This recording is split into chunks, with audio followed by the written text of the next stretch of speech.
నమస్కారం సార్. నమస్తే సార్, జగన్ గారు మోడీ గారికి ఒక లెటర్ రాశారు, అయినా మోదీ గారు కేర్ చేయలేదు అని చెప్పేసి వార్తలు వస్తున్నాయి సార్. దీనికి కారణం చంద్రబాబు నాయుడు గారు ఇన్ఫ్లుయెన్స్ వాడి చక్రం తిప్పారు ఢిల్లీలో అంటున్నారు.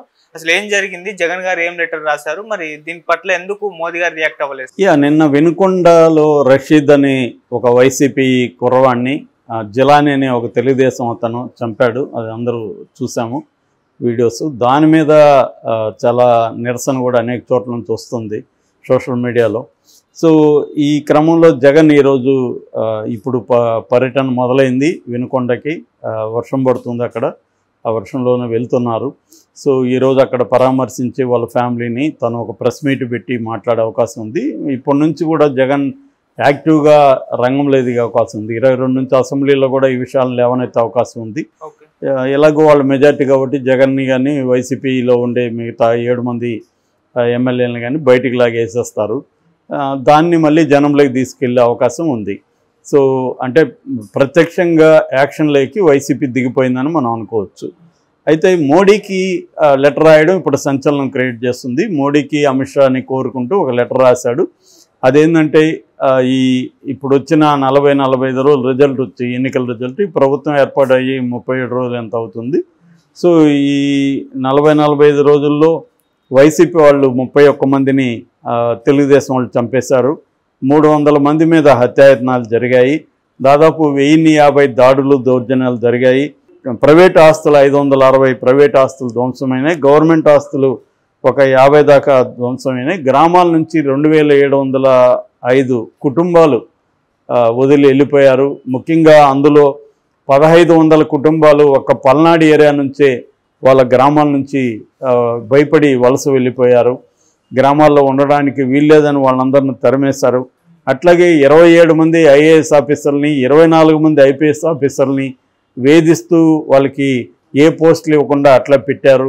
ఒక రకంగా రాష్ట్రంలో అరాచకత్వం రాజ్యం వెళ్తుంది. సో మీరు జోక్యం చేసుకోవాలి, ఇక్కడ ఇంత ఘోరంగా ఉంది, సామాన్య ప్రజలు బిక్కుబిక్కుమంటూ బతికే పరిస్థితి ఉంది అని జగన్ ఒక లెటర్ రాశాడు.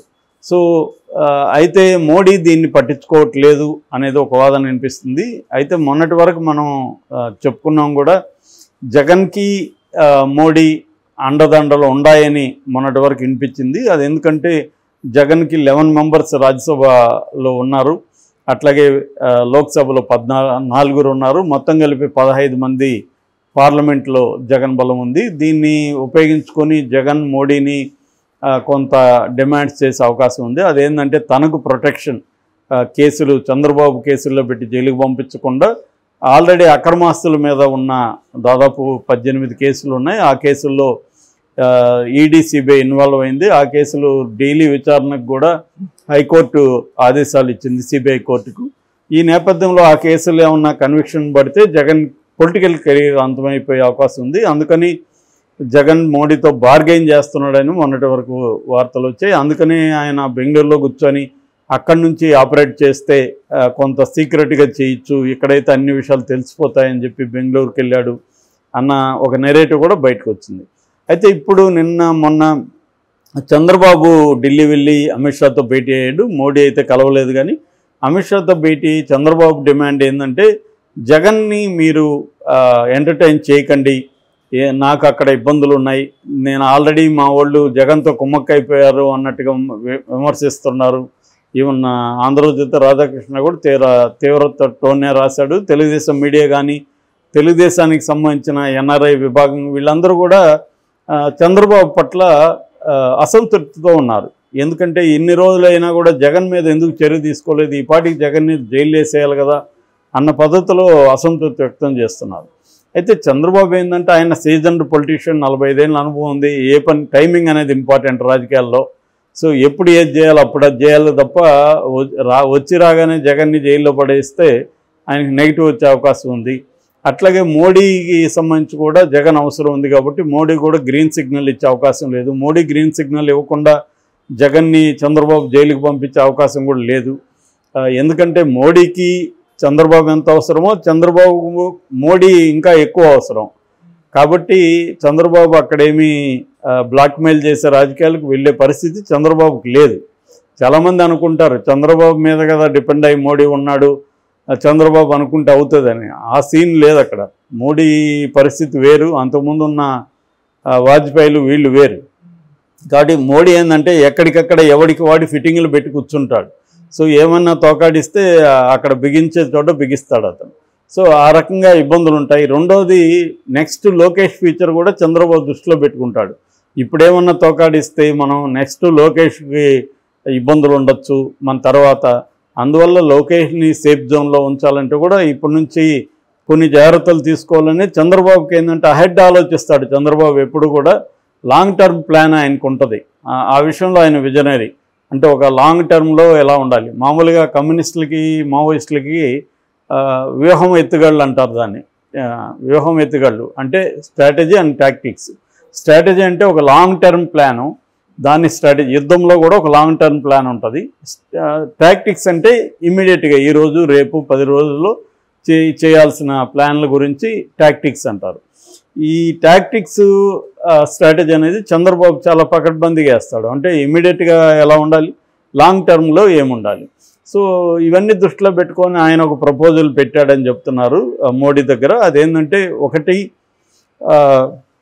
జగన్కి ఉన్న 11 మందిని నేను మ్యాక్సిమం లాగేస్తాను నా వైపుకి. సో కాబట్టి అంటే బీజేపీలో కన్నా వస్తారు లేదా తెలుగుదేశంలో కన్నా చేరతారు వాళ్ళు. కాబట్టి మీకు ఆ ఇబ్బంది ఉండదు. రెండవది, ఆల్రెడీ కేసీఆర్ నలుగురిని రెడీగా పెట్టుకొని ఇచ్చేస్తాను సార్ తీసుకోండి అనే పద్ధతిలో ఉన్నాడు. సో అది తీసుకుందామన్న ఆలోచనలో వాళ్ళు కూడా ఉన్నట్టుగా తెలుస్తుంది. డీల్ కూడా కుదిరింది అంటున్నారు. సో ఈ 4 వెళ్తారటు. సో 4 వెళ్ళినాక మిగతా ఈ 11లో 6-7 మందిని లాక్కోగలిగితే మ్యాక్సిమం వాళ్ళకి మిగతా దేశంలో ఒకరిద్దరు దొరకరు అనేది ఏం లేదు రాజ్యసభ. కాబట్టి వాళ్ళకి కావాల్సింది అక్కడ 12 షార్టేజ్ ఉంది రాజ్యసభలో. 113 మ్యాజిక్ ఫిగర్. అక్కడ 113 ఉంటే కానీ బిల్లు పాస్ కాదు. వాళ్ళకి 101 ఉన్నాయి ఎన్డీఏ కూటమికి.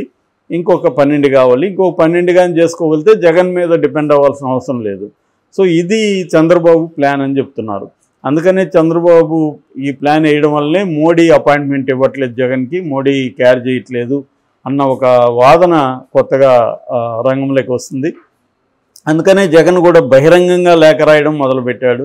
అంటే ఇది మోడీకి రాస్తే కోసం అనేది కాదు, మోడీకి రాయడం ద్వారా రాష్ట్రంలో చర్చ జరుగుతుంది, దేశంలో చర్చ జరుగుతుంది.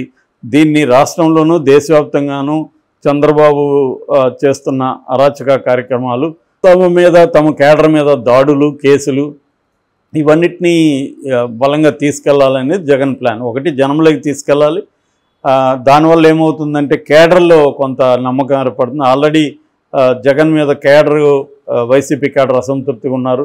ఇంత జరుగుతున్నా మీరు ఎందుకు బెంగళూరుకి వెళ్ళాలి, బెంగళూరులో ఎందుకు కూర్చోవాలి, అదేదో వైద్యం ఉంటే ఇక్కడే చేసుకొని ఇక్కడ ఉండాలి కదా అందుబాటులో, మీరు ప్రజా దర్బార్ అని అనౌన్స్ చేశారు, అదే మళ్ళీ పక్కన పెట్టి బెంగళూరుకి ఎందుకు వెళ్ళారు, ఈ కైండ్ ఆఫ్ అసంతృప్తి ఓపెన్గానే ఎక్స్ప్రెస్ చేస్తున్నారు. సో అందుకని యాక్చువల్గా నిన్న కదా వెళ్ళుండాలి జగన్, ఈ రోజు ఎందుకు వెళ్తున్నాడని కూడా అసంతృప్తి వైసీపీలో ఉంది. ఇమ్మీడియట్గా రావాలి కదా అని. సో ఏదేమైనా జగన్కి ఇప్పుడు ఒకవైపు జగన్ పరిస్థితి కూడా ఏంటంటే మిగతా వాళ్ళకి అర్థం కాని విషయాలు జగన్కి అర్థమవుతుంటాయి. ఎందుకంటే ఇప్పుడు తనని సేవ్ చేసుకోవడం ఇంపార్టెంట్. తను బయట ఉంటే కదా ఏమన్నా చేయగలడు. తను జైలుకి వెళ్ళిపోతే నిలబెట్టలేడు పార్టీని. సో అందుకని జగన్ ఏంటంటే దానికి సంబంధించి కొన్ని చూసే అవకాశం ఉంటుంది. అట్ ద సేమ్ టైం కేడర్లో మొరల్ నిలబెట్టాలి, నమ్మకాన్ని నిలబెట్టాలి. సో ఇది కూడా చేయాలి. ఈ 2 పనులు జగన్ చేసుకెళ్తున్నాడు. చంద్రబాబు దీనికి విరుగుడుగా ముందుగా ప్లాన్లు వేస్తున్నాడు. మరి వీళ్ళిద్దరి స్ట్రాటజీలో ఎవరిది వర్కౌట్ అవుతుందనేది చూడాలి.